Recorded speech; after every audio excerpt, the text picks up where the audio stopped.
Fox. I'm in the PhocusWire studio and I'm with Spitzer, CEO of Civitatis. Welcome. Thank you. Delighted. Thank you for having me. Yeah, no, great to have you here.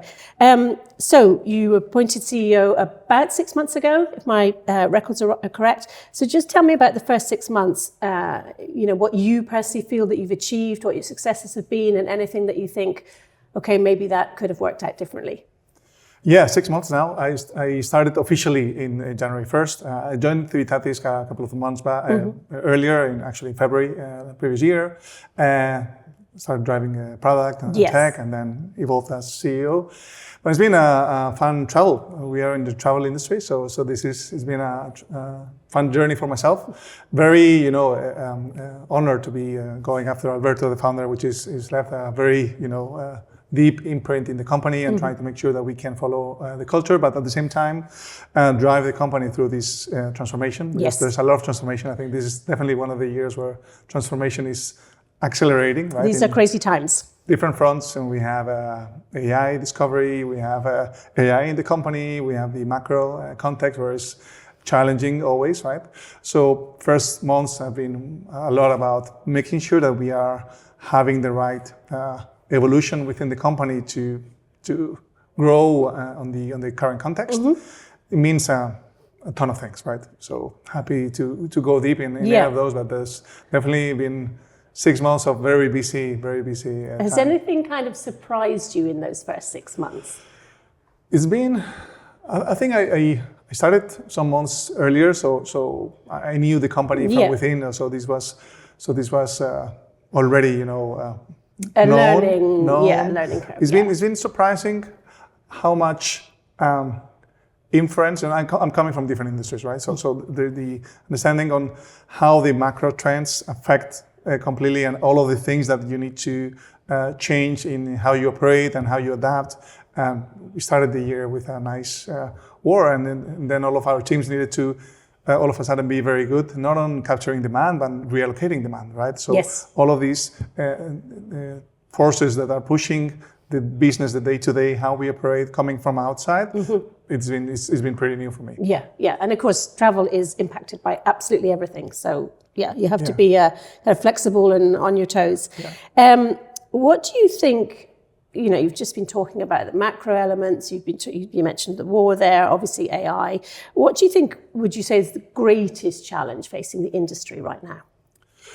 I would say let me go with two. Right, one is definitely AI discovery. Right, we are industry, and we are very, especially as an OTA, of course, we are very keen on making sure that we are discoverable, and the way that the world queries the world is changing. Right, we're in a moment where people have moved from just using Google to search for things, to a world where they started to making questions, to a world very fast that is asking to agents to do things. Right, so this transformation is happening very fast. So definitely all of the top of the funnel is being disrupted.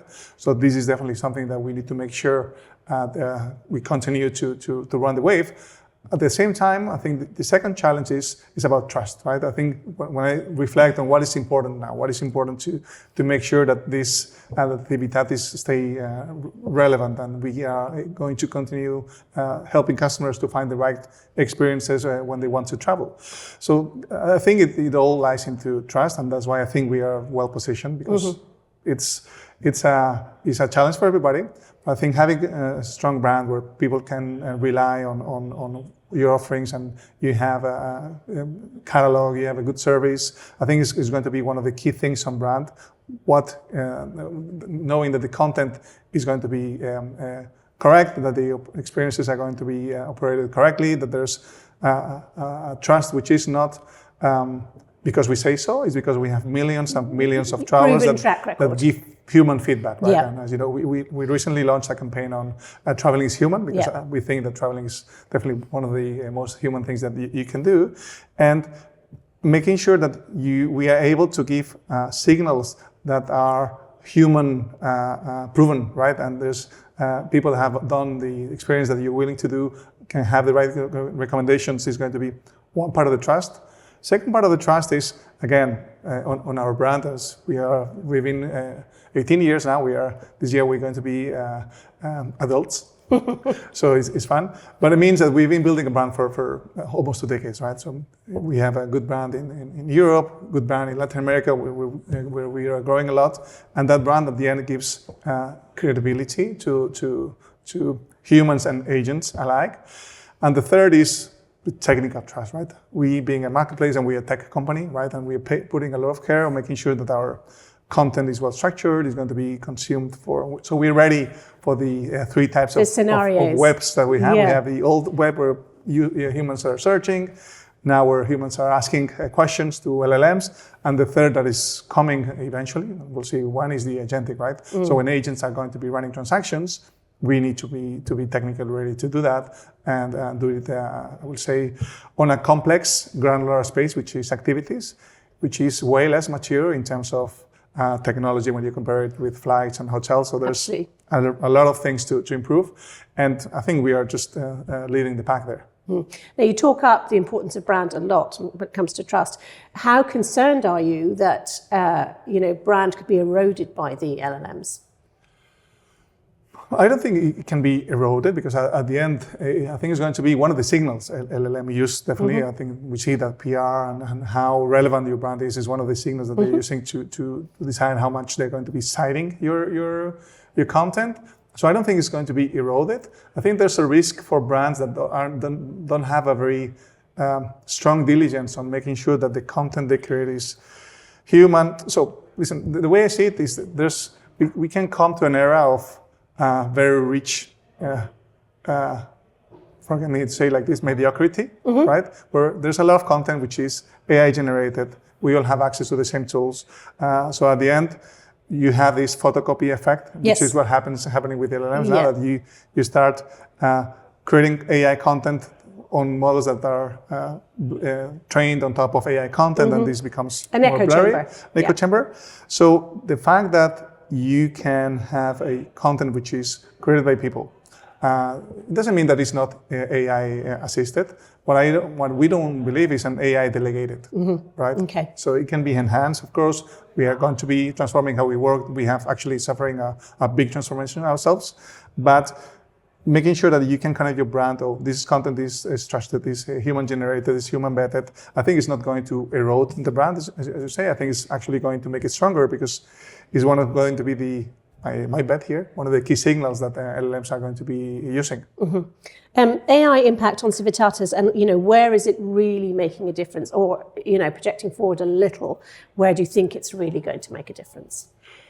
Well, I think it's transforming the world. So it's making a difference completely. So let me answer in two parts. First, in how we operate, right? So we're having a very bold vision, right? So which is what I tell the people internally is that if I come here next year and you ask me, hey, how many people work at Civitatis? I hope my answer is going to be 400 people and 4,000 agents, right?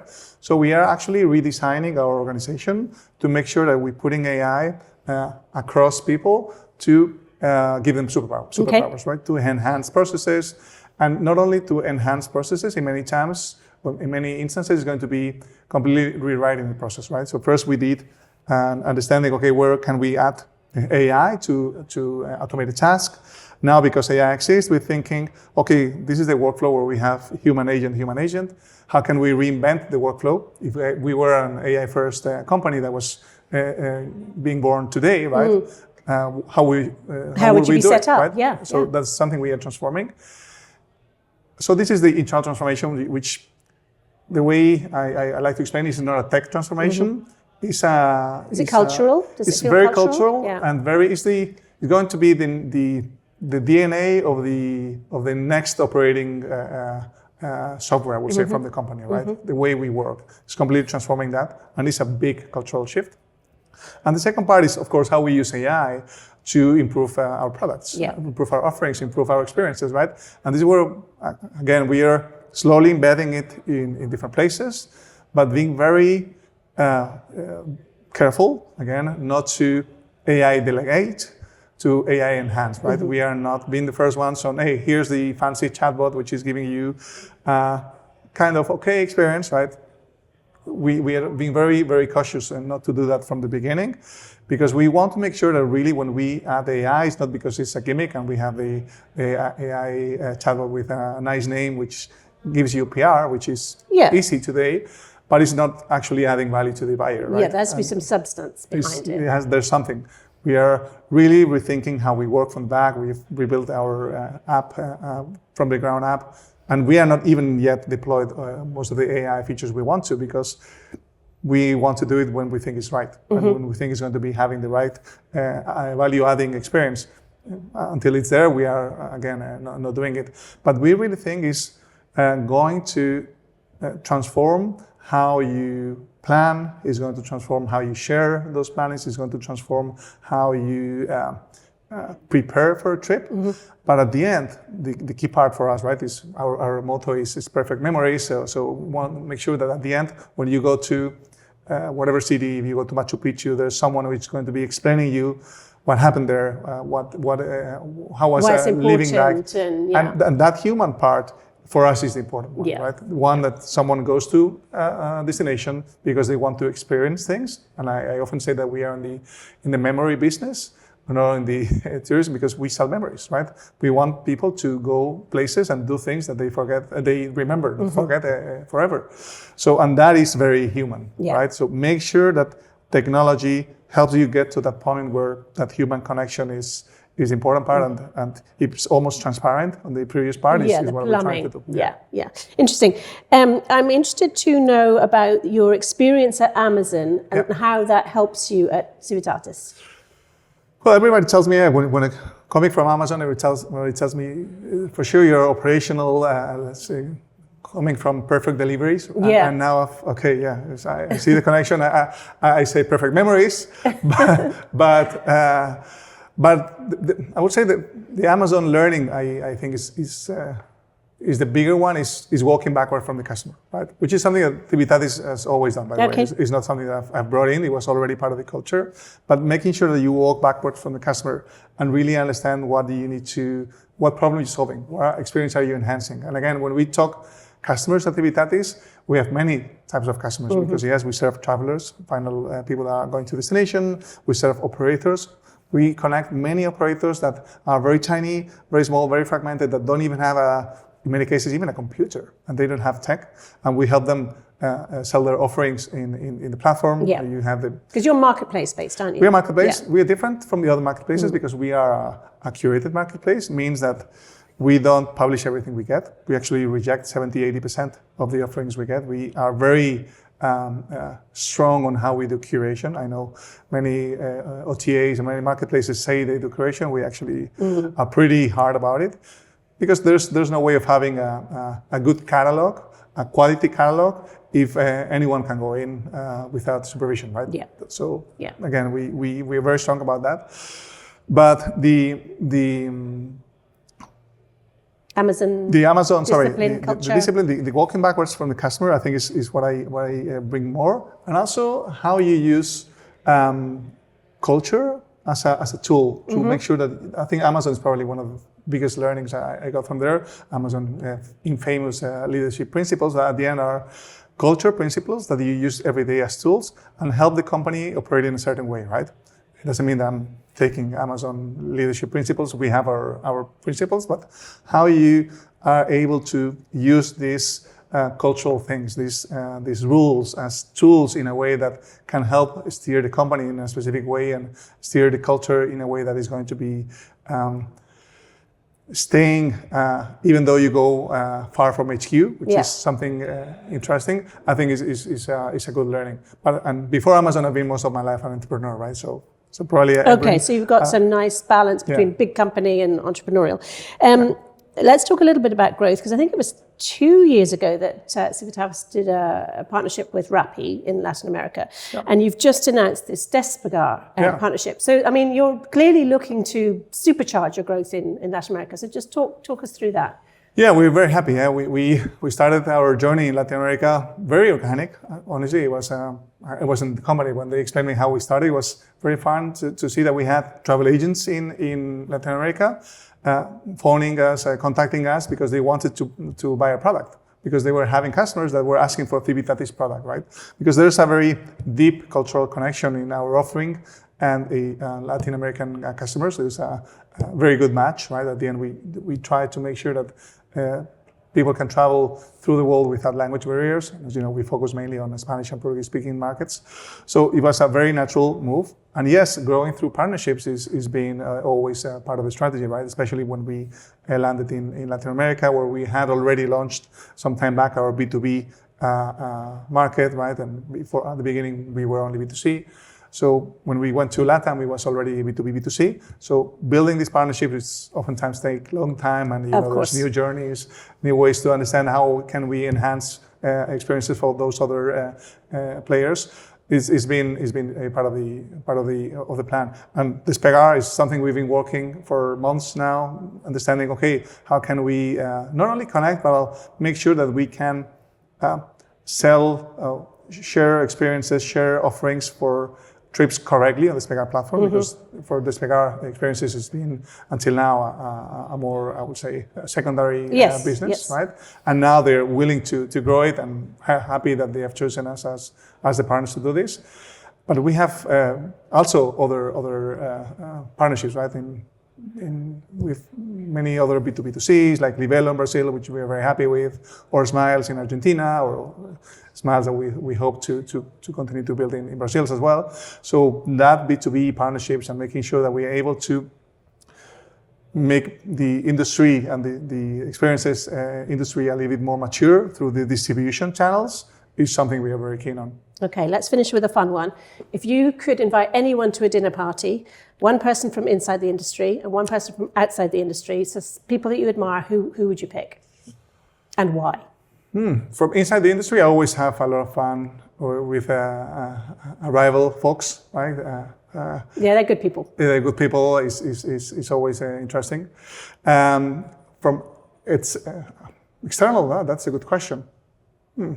I think what Elon Musk is doing is amazing. Everybody says Elon Musk. I like it. So the new CEO of Despegar said Elon Musk. Yes, he did. Yeah. The new CEO of Despegar is a tech guy as well. So I guess probably we're geeks. Yeah, well. So I'm an engineer. So I'm a geek as well. So probably that's why. But we always I grew up with these science fiction books and traveling, and we all wanted to be astronauts, right? So this is always inspiring to see that there's someone which is pushing entrepreneur, space, etc. etc. It's like he's pushing the envelope in that direction. Multi-billionaire. Yeah. Well, he's trillionaire now. It's crazy. It's crazy. I think it's far too much. Yeah, that's not the part I love, but the pushing the envelope and having a purpose on the things he's doing, at least apparently. Yeah. That's inspiring. Andres, thank you so much for joining us. Thank you for having me.